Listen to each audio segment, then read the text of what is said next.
Hello, everybody, and welcome back to the Validity Podcast. I'm your host, Valentina Rodriguez, and I know we didn't have an episode last week, and honestly, life has been so freaking crazy, but today we're going to talk a little bit about actual neuromuscular adaptations to strength increases. And before I get a little bit into that, I'm going to try to recap some personal updates. I just got back from a stunning wedding in DC. My friends Annie and Will got married. They rented out like a federal building, got married in DC. It was stunning, and it was honestly an incredible weekend. Still reverse dieting, calories still going up ever so slowly, but going up nonetheless. I submitted my first PhD application, and I'm pretty much going to submit the rest within the next week or two. So it's kind of crazy because I remember sitting in this very chair where I'm recording this podcast, and I did a whole video on my 2024 goals, and one of those goals was becoming an IFBB pro, which I did, which is crazy. Another goal was obviously submitting all my PhD applications and getting an acceptance. And when I made those goals, like my resolutions, I didn't really know the full timeline, so I didn't know that acceptances would likely come in the spring. So obviously, I don't think I'll get any acceptances this year quite yet, but at the very least, PhD applications will have been submitted. I did have on my goals that I wanted to host another challenge, and my glute growth challenge officially starts on Monday. So I'm very, very, very excited for that. Like I'm so excited. I'm like finally in my growing era. Like I think post-show, there's a period of time where you know that you want to grow, but you're just kind of waiting for your mind. I think I talked about this on another podcast episode. You're just waiting for your mind to like catch up with your body's changes. It's like, you know that you look great, that you look fine, that, you know, you're getting softer, but that doesn't mean you look worse. Like you probably look healthier and all these things. Like, you know that logically, but still your brain like somehow doesn't let you fully accept that and be comfortable with that. And it's just a matter of like, the longer you exist in a healthy, softer physique with like healthy levels of body fat, the longer you exist in that, the more that your mind finally adjusts to seeing yourself like that. And then the more comfortable that you can get, and then the more that you can embrace growing. So I think I've finally gotten to the point where I'm like, oh, I actually don't just like tolerate this softer physique. Like I actually am finally starting to like it, like to genuinely like it, to like the fullness, to like feeling like again, more full, muscle bellies rounder, just like a human and not so much like a little stick skeleton, because obviously I had to get shredded. I'm like 14 and a half weeks post-show. Like I'm over 3 months post-show. It's insane to me, but here we are. So I think I'm finally at that point where like embracing my softer physique lets me lean into like, okay, now I can like go full throttle on growing. I can be more comfortable when food goes up. I can be more comfortable when cardio goes down, like all those things. So yeah, I think those are all my updates. Still recruiting for the reverse dieting study. So if you're interested in being a subject, then email reversedietstudy@gmail.com. And other than that, today's episode is going to be a little bit different because last class in my neuromuscular exercise physiology course, we went through 2 different studies that I don't want to say contradicted each other, but came up with confounding or contradicting results. And both the studies were trying to look at neuromuscular adaptations to strength increases. And we've talked about this a little bit in previous episodes, but essentially it's kind of pretty commonly accepted that when you start training and you go from a person who's never trained, so an untrained individual, and you start a new training program, the initial adaptations that you're seeing are neuromuscular, meaning they're happening in the brain and they're resulting in strength increases for the first, usually it's like we say 3 to 4 weeks.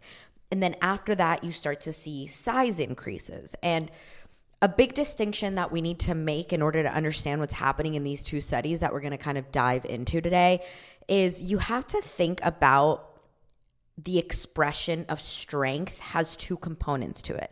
It has a neural component. So you have to mentally like instigate and incite the signal of, I want to lift this. And, you know, some action potential is going to propagate from your brain down your spinal cord to the alpha motor neurons that are going to fire on your actual skeletal muscle tissue and then cause the contraction. Okay. That's like a very overly simplified thing, but there's a neuronal component. So there's your brain communicating to your muscle, and then there's your actual muscle, okay? Obviously doing the contracting. And we know that you can grow your muscle, you can get bigger if you train heavy or if you train light, so long as you train to failure. However, if you want to get stronger, so there's two different adaptations. Getting bigger is one adaptation, getting stronger is another adaptation, and they are different, okay? So to get bigger, you can train heavy or you can train light. So long as you're training to failure, you can get bigger. But to get stronger, across studies, time and time again, we see that strength increases usually only come when you train heavy. So high load training, which means heavy, high load training can produce strength adaptations. Low load training or light training does not produce strength adaptations, but if taken to failure, high load and low load can produce muscle growth adaptations, okay? So when we're studying strength adaptations, what actually makes you stronger? It is generally believed to be an adaptation at the neural level, because if you think about it, if getting stronger was happening at the peripheral level, or if you only got stronger because you had more contractile proteins or you had more skeletal muscle tissue, like if you were bigger, you're stronger, then powerlifters would be huge. And they're not necessarily huge. They don't have to be. If getting stronger was a consequence of having more skeletal muscle tissue, then bodybuilders would be powerlifting. Then bodybuilders would be training for strength. But we don't see that, you know? You can get bigger without necessarily getting stronger. And you can get stronger without necessarily getting bigger. They have two different pathways. And so it's typically believed, as I've said, that strength adaptations come from adaptations at the central nervous system level, adaptations in the brain, like adaptations in the first part of the equation, whether that be increases in motor unit firing, in motor unit synchronization, in motor unit efficiency, in motor unit recruitment. Like, we don't know, but we just know that it's not necessarily just your muscles are bigger and that's why you're stronger. We actually don't see that at all. And so the two different studies that we're going to look at today, they're trying to elucidate where these adaptations are occurring when we see these increases in strength. And the first one we're going to look at is called Greater Neural Adaptations Following High Load versus Low Load Resistance Training. It was published in 2017 by Jenkins et al. And essentially, they had 26 men randomized to either a high load training group or a low load training group. The high load training group was training at 80% of their 1 rep max, so pretty heavy. And the low load training group was training at 30% of their 1 rep max. So that's pretty light. Both groups were going to failure on leg extension, and they were training 3 times a week for 6 weeks. And they were doing 3 sets to failure of leg extension. So 3 sets to failure, 3 times a week for 6 weeks. Half the men were doing heavy, half the men were doing light. And what they found was that those that were training heavy got stronger. And they got stronger than those that were training light. And other things that they looked at, which we need to kind of talk about how we study these things, like measurement tools that we use to study these things, is you have something called maximum voluntary isometric contraction. And this is how you study how strong you are voluntarily, which means your brain sending the signal to your muscle to contract. So if you're measuring maximum voluntary isometric contraction, you are looking at more so the neuronal component, because it is the strength that you are expressing in response to you voluntarily, your brain sending that message to your muscle, okay? And another way of studying strength in this specific study is called peak twitch torque, and PTT. And this is an involuntary contraction. So this is essentially a way of measuring your muscle's maximal ability to contract in response to a stimulus by bypassing or cutting your brain out of it. So you don't have access to your entire capacity to contract your muscle. If your brain tells your muscle to contract, your brain might only have access to like 80% of your full contraction capacity at the peripheral level. And what peak twitch torque measures is kind of what's your total capacity? Like, what is your muscle's total capacity for contraction? And then your maximum voluntary isometric contraction, your MVIC, that's the acronym for it, MVIC. Your MVIC is how much can you voluntarily contract? So how strong are you when your brain tells your muscle to contract versus how strong is your muscle like in absolute on its own, okay? So it basically, MVIC represents strength adaptations occurring from your brain being able to recruit muscle fibers and express strength. And peak twitch torque, or PTT, kind of represents just peripherally. What is the peripheral adaptation? What's happening in just your muscles? Like, what is the force, the contraction that you can produce at the muscle level, regardless of what your brain is telling you to do. And I won't get too much into how these are measured because I think that it's kind of unnecessary. But what you need to know is that there's a ratio that's called peak twitch torque to MVIC ratio. So the PTT to MVIC ratio essentially is a ratio of what is your muscle's full capacity, absolute capacity to contract, what is its absolute strength capacity essentially, and then how much of that can you access when you tell your muscle to contract voluntarily.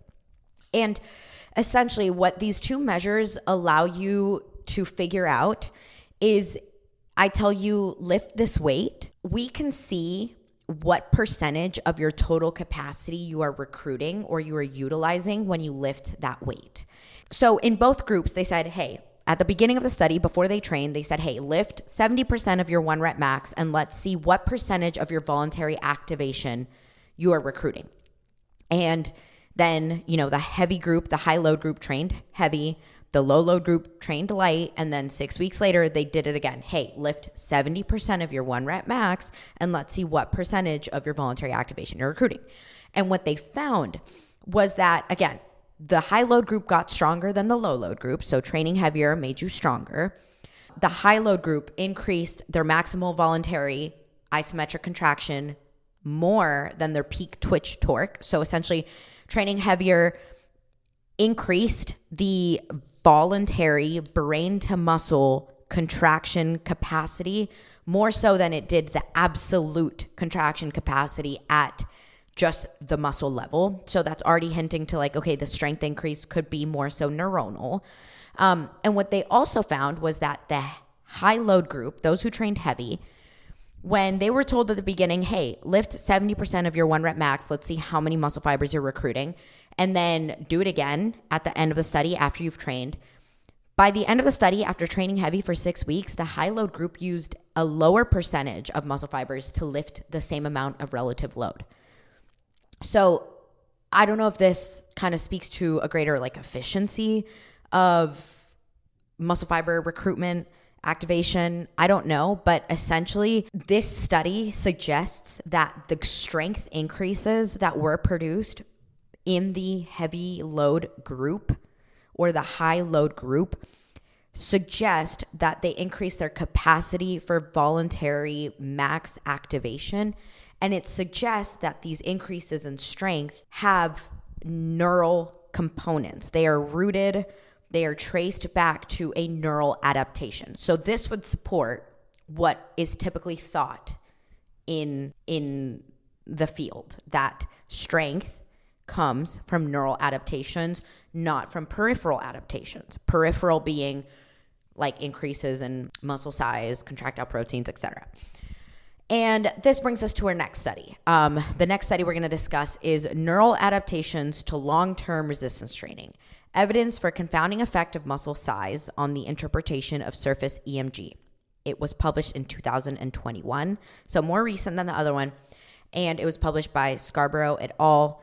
And essentially, in this specific study, they were looking at EMG activity in long-term resistance training individuals compared to untrained controls. So they're looking at if you've been training for a while, meaning you're past that initial 3 to 4 week of neural adaptations, which, like I said, it's thought that when you start training, the first 3 to 4 weeks, you get neural adaptations that coincide with increases in strength. And after that, you start to see size increases. And some people think maybe the neural adaptations only happen at the beginning. Maybe they don't support strength increases once you're like chronically trained. So this study was really trying to see what's causing you to get stronger once you've been training for a long time, not just like in the beginning 3 to 4 week span where those neural adaptations happen.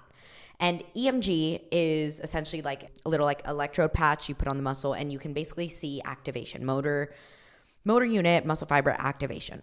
And it basically tells you how many muscle fibers you're recruiting and the amplitude with which you're recruiting them. It shows you like these waves, and you can use that to see, again, recruitment. And similar to the peak twitch torque method that was used in the other study, this study uses something called a max M wave. And an M wave is looking at EMG activity. So again, you put the little patches on the muscle, and you can have the subject kind of contract maximally, and that would be voluntary, or they can lift a weight, and that would be voluntary because your brain is sending the message down to your muscle saying contract, saying lift the weight, etc. So whenever you're doing like a 1 rep max, you can see the voluntary max contraction through the EMG amplitude. However, the M wave is, again, like the peak twitch torque. It's a way of bypassing your central nervous system to see what is the muscle's absolute capacity for contracting or for lifting or for recruiting. And the way it does this is you put the patches on and you kind of administer a maximal shock, and you see the maximal reaction to the shock. So the shock itself is kind of what bypasses your CNS or your central nervous system, and it allows you to isolate the peripheral musculature to look at what that can do independent of the central nervous system's communication to that musculature. And this study was a cross-sectional study, so they already had data sets that they went back and kind of reanalyzed, and they had 2 cohorts. And the long-term resistance training group did regular systemic heavy resistance training for more than 3 years in a row, and they looked at their kind of characteristics. And then the untrained group obviously didn't train. And they went in for 4 visits to get these tests done, and they obviously did the EMG, which were the neural assessments. They also, at the end in the last visit, did ultrasound and MRIs to look at muscle thickness and muscle size to try to draw some parallels there. And what they found was that the long-term resistance training individuals had 71% greater torque, 56% greater muscle thickness, and 29% greater elbow flexor or like bicep M wave max amplitude. So what does that mean? That means that the EMG amplitude was greater in the long-term resistance training individuals, meaning they were stronger. They had greater recruitment as well. But when they normalized the EMG amplitude to the M wave max, meaning to the muscle's capacity to contract independent of the central nervous system, they then found no differences between the long-term resistance training individuals and the untrained individuals, meaning the individuals that were chronically resistance training over time were stronger, but their peripheral musculature had a greater capacity for strength as well. So when the two are existing in the same ratio in the long-term resistance training individuals and in the untrained individuals, then it negates the idea that the adaptation is a neural one, that the strength adaptation is a neural one. It actually suggests that the increases in strength that were reported by the greater EMG amplitude seen in the long-term resistance training individuals, those strength increases are actually driven by increases in muscle size, because